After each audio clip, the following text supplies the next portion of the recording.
आणि आता सविस्तर वृत्त। आमदार बच्चू कडू आणि आमदार रवी राणा यांच्यात सध्या मुख्यमंत्री पदावरून कलगीतुरा रंगलाय।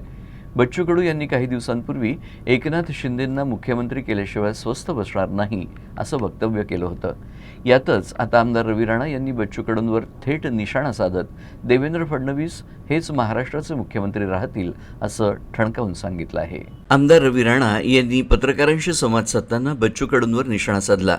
राजकारण करण्यापेक्षा जनतेच्या विकासासाठी आणि हितासाठी खंबीरपणे काम करणाऱ्या नेतृत्वाच्या पाठीशी उभं राहणं अधिक महत्त्वाचं असल्याचं राणा म्हणाले।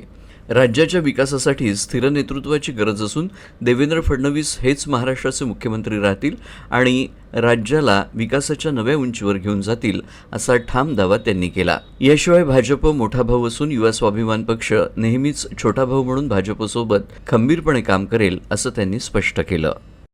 कारण की आज राजकारण केल्यापेक्षा जर लोकांच्या विकासासाठी लोकांच्या हितासाठी जो खंबीरपणे मुख्यमंत्री महाराष्ट्राचे अमरावती जिल्ह्यासाठी विदर्भासाठी महाराष्ट्रासाठी उभा आहे तर त्यांच्या पाठीशी उभं राहिलं। राजकारण करणारे खूप येतात, खूप जातात, खूप भाषणं देतात, खूप एकामेकाच्या सुपाऱ्या घेतात, पण त्या सुपाऱ्या घेतल्यापेक्षा त्या पदावर बसलेल्या व्यक्तीचं कर्तृत्व काय, त्या कर्तृत्वातून आपल्याला काय मिळणार आहे आणि आता आपल्याला मिळाल्यामुळं आपल्या जिल्ह्याचा आपल्या महाराष्ट्राला कसा विकास होणार आहे त्या कर्तृत्वाचा विचार करून त्याच्यासोबत राहिलं पाहिजे।